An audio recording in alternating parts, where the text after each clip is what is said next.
नमस्कार साथियों, उम्मीद करती हूँ कि आप सभी अच्छे होंगे। EMRS एकलव्य विद्यालय PGT हिंदी के कुछ महत्वपूर्ण प्रश्न इस प्रैक्टिस सेट में हैं। यह भाग 3 है। जो ये टेस्ट सीरीज चल रही है उसका ये भाग 3 है। प्रश्न 1, निम्नलिखित में से कौन सा शब्द प्रभावी का विलोम नहीं है? A प्रभाव शून्य, B अप्रयुक्त, C अप्रभावी, D निष्प्रभावी। आंसर होगा इसमें हमारा B अप्रयुक्त। प्रभावी का विलोम शब्द नहीं है, बाकी ये तीनों प्रभावी के विलोम शब्द हैं। प्रश्न 2, अधोलिखित में से एक पर्यायवाची युग्म सही नहीं है? A जल्दी और वारिज, B फणी और उरंग, C पुरंदर अमरपति, D कोकनंद और कुवल्य। तो आंसर होगा इसमें हमारा A जल्दी और वारिद। ये युग्म गलत है क्योंकि जल्दी समुद्र का है और वारिज ये कमल का है। बाकी फणी और उरंग ये सांप के हैं, पुरंदर और अमरपति ये इंद्र के हैं और कोकनंद और कुवल्य ये भी मतलब ये कमल के हैं ये भी।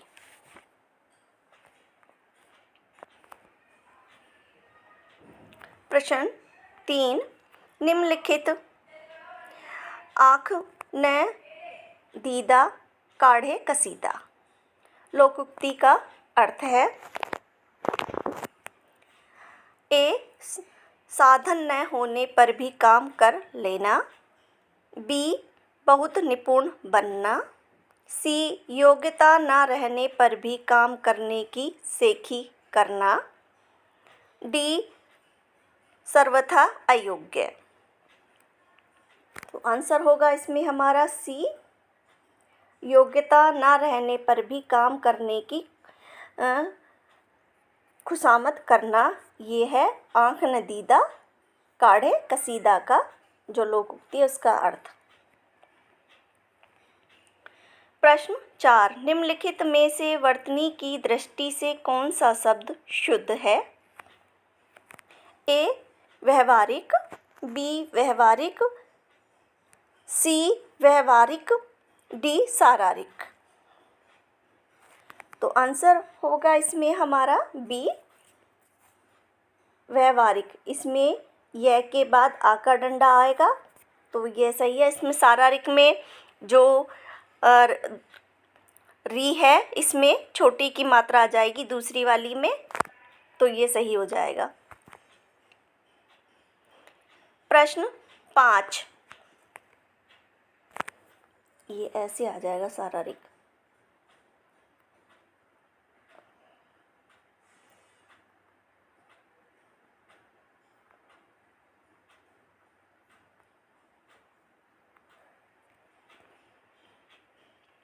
पाँच, अनुचित बात के लिए आग्रह करने वाला वाक्यांश के लिए एक शब्द है। एक दुराग्राही, B दुराग्रह, C कुआग्रही, D अनाग्रही। तो इसमें जो आंसर होगा वो हमारा होगा A दुराग्राही। प्रश्न 6, निम्नलिखित विकल्पों में से अरबी भाषा का शब्द है? A जोश, B तमगा, C जिंदगी, D लिहाज। तो आंसर होगा इसमें हमारा लिहाज। लिहाज अरबी भाषा का शब्द है। जिंदगी और जोश ये फारसी भाषा के शब्द हैं। तमगा ये तुर्क भाषा का शब्द है। ये फारसी का है,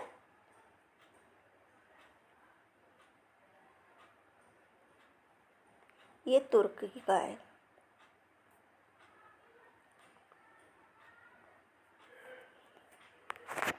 और जिंदगी भी फारसी का है। प्रश्न 7, निम्न में से तत्सम शब्द नहीं है। ए दिनेश, बी रात, सी इंद्र, डी मनोज।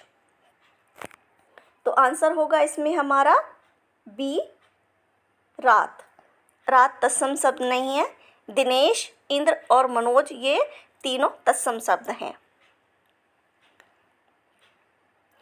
प्रश्न 8, निम्न में से हेडलाइन का क्या अर्थ है। एक मुख्यांश, बी आमुख, सी क्रेडिट लाइन, डी मुख्य पृष्ठ की प्रथम पंक्ति।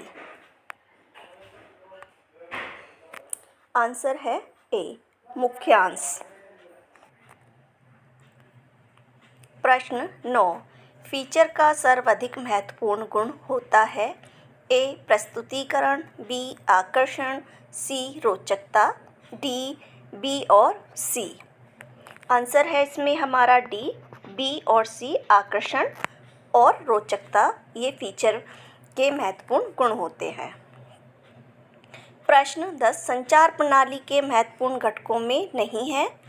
ए स्रोत, बी अर्थपूर्ण संदेश, सी कंप्यूटर, डी ग्रहणकर्ता।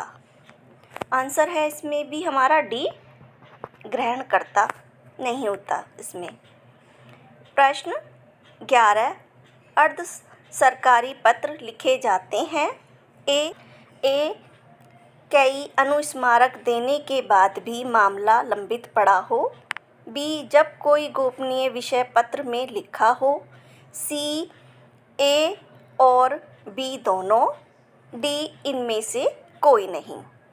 तो आंसर है इसमें हमारा सी ए और बी दोनों। प्रश्न 12, आवेदन पत्र के अंतिम भाग में क्या लिखा जाता है। एक प्रार्थी, बी आपका ही, सी आपका आज्ञाकारी, डी बी और सी। आंसर है इसमें ए प्रार्थी। प्रश्न 13, निम्नलिखित में से राजभाषा किसे कहते हैं। एक संपर्क भाषा को, बी सृजनात्मक भाषा को, सी राष्ट्रीय भाषा को ही राजभाषा कहते हैं, डी जिस भाषा में देश का सरकारी कामकाज होता है। आंसर है इसमें डी जिस भाषा में देश का सरकारी कामकाज होता है उसे राजभाषा कहते हैं।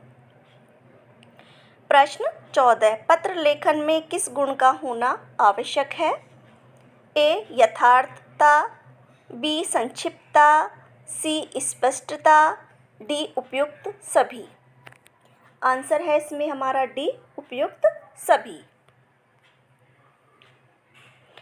प्रश्न 15, भंवर गीत के संदर्भ में निम्नलिखित में से कौन सा कथन असंगत है। ए इसमें व्यंग एवं उपालंबन की प्रवृत्ति दृष्टिगोचर होती है, बी यह विप्रालभ्य श्रृंगार की रचना है, सी इसमें सगुण पर निर्गुण व भक्ति पर ज्ञान की विजय प्रतिपादित की गई है, डी इसमें प्रेम व्यंजना एवं तन्मयता का गहरा रंग है। तो इसमें आंसर होगा हमारा सी, इसमें सगुण और निर्गुण, इसमें सगुण पर निर्गुण की तो दिखाई गई है पर भक्ति पर ज्ञान की विजय नहीं है, ज्ञान पर भक्ति की विजय दिखाई गई है, तो इस वजह से ये गलत है। प्रश्न 16, मराठी के लिए जो महत्व ज्ञानेश्वर का है वह महत्व अवधि के लिए जायसी की भाषा का है। यह कथन किसका है। ए रामचंद्र शुक्ल, बी वासुदेव शरण अग्रवाल, सी डॉक्टर बच्चन सिंह, डी विजयदेव नारायण शाही। आंसर है इसका बी वासुदेव शरण अग्रवाल का ये कथन है। प्रश्न 17, निम्नलिखित में से वक्रोक्ति सिद्धांत के विषय में सही कथन का चयन कीजिए। एक सामान्य कथन शैली से भिन्न चमत्कार प्रधान काव्य को वक्रोक्ति के रूप में माना जाता है। बी, आचार्य रामचंद्र शुक्ल के अनुसार स्वभावोक्ति एवं वक्रोक्ति में भिन्नता है। सी, आचार्य वामन ने वक्रोक्ति को वेदभंगी भणिति कहा है। डी, वक्रोक्ति में सहृदय के मन को आनंदित करने की क्षमता नहीं होती। आंसर है ए, क्योंकि वक्रोक्ति को वेदज्ञ भंगी भणिमा वामन ने नहीं कहा है, इसको कुंतक ने कहा है, तो ये इस वजह से गलत है।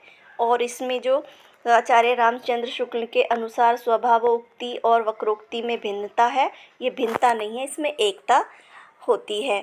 और इसमें वक्रोक्ति में सहृदय के मन को आनंदित करने की क्षमता होती है। प्रश्न 18, मुख्यार्थे हिते दोषो, काव्य दोष का यह कथन किस आचार्य का है?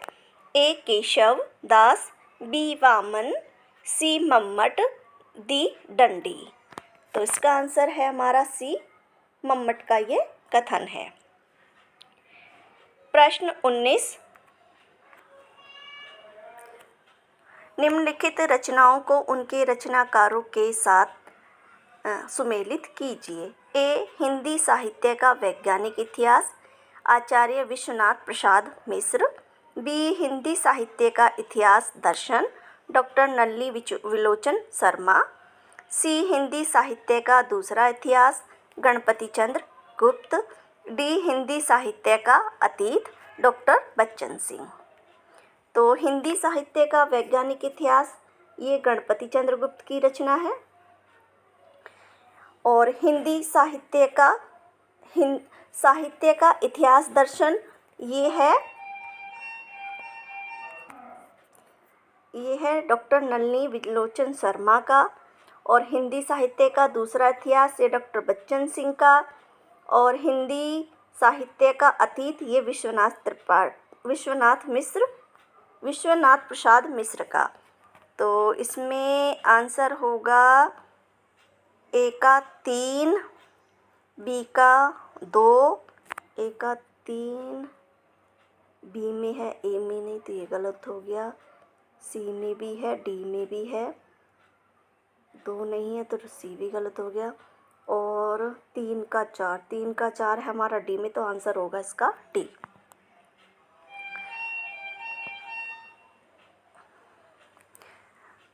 प्रश्न 20, निम्न में से निर्गुण भक्ति काव्य धारा की प्रवृत्तियों में से कौन सी सही नहीं है? ए, निर्गुण भक्ति में माधुर्य भाव का समावेश होने पर रहस्यवाद का उदय होता है। बी, निर्गुणोपासना में भक्ति का आलंबन निराकार व जनसाधारण के लिए ग्राही है। सी, निर्गुण भक्ति में ईश्वर को निर्गुण निराकार घट व्यापी सूक्ष्म माना गया है। डी, निर्गुण भक्ति में गुरु को विशेष महत्व प्राप्त है। तो इसमें जो हमारा सही कथन नहीं है वह है बी, इसमें निर्गुण उपासना में भक्ति का आलंबन निराकार नहीं है, ये गलत है। इसमें प्रश्न 21, रामचंद्र शुक्ल ने अपने हिंदी साहित्य का इतिहास ग्रंथ को किस पद्धति में लिखा है? एक, ए, वैज्ञानिक पद्धति, बी, समाजशास्त्रीय पद्धति, सी, कालानुक्रमी पद्धति, डी, विधेयवादी पद्धति। तो आंसर है इसका डी, विधेयवादी पद्धति में लिखा है इन्होंने। प्रश्न 22, भक्ति और भावना शब्द क्रमशः व्यंजित और व्यंजना का पर्याय है, किस आचार्य का कथन है? एक, रुद्रट, बी, विश्वनाथ, सी, भरत मुनि, डी, वामन। तो आंसर है इसमें हमारा सी, भरत मुनि का यह कथन है।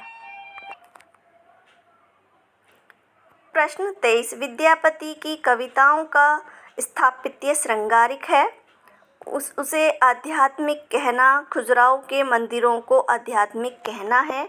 यह कथन किस लेखक का है? ए. हजारी प्रसाद द्विवेदी, बी. डॉक्टर बच्चन सिंह, सी. रामचंद्र शुक्ल, डी. रामचंद्र तिवारी। तो आंसर है इसमें बी. डॉक्टर बच्चन सिंह का यह कथन है। प्रश्न 24, निम्नलिखित में से नाथ एवं सिद्ध दोनों में गिने जाते हैं? एक सबरपा, बी. डोमिप्पा, सी. गोपीनाथ, डी. लुइप्पा। तो आंसर है सी. गोपीनाथ। ये सिद्ध और नाथ दोनों में गिने जाते हैं। प्रश्न 25, निम्नलिखित आलोचना ग्रंथों को उनके आलोचकों के साथ सुमेलित कीजिए।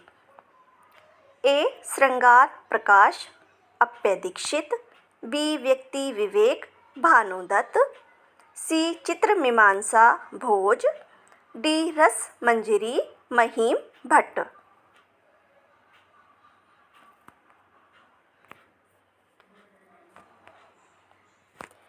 श्रृंगार प्रकाश ये भोज की रचना है। व्यक्ति विवेक यह महिम भट्ट की है। चित्रमीमांसा यह अप्पय दीक्षित की है। रसमंजरी ये भानुदत्त की है। तो इसमें जो आंसर होगा वो होगा हमारा ए का 3, ए में नहीं है, बी सी में भी नहीं है, बी में और डी में है। बी का 4 है हमारा बी में, तो आंसर होगा इसका बी।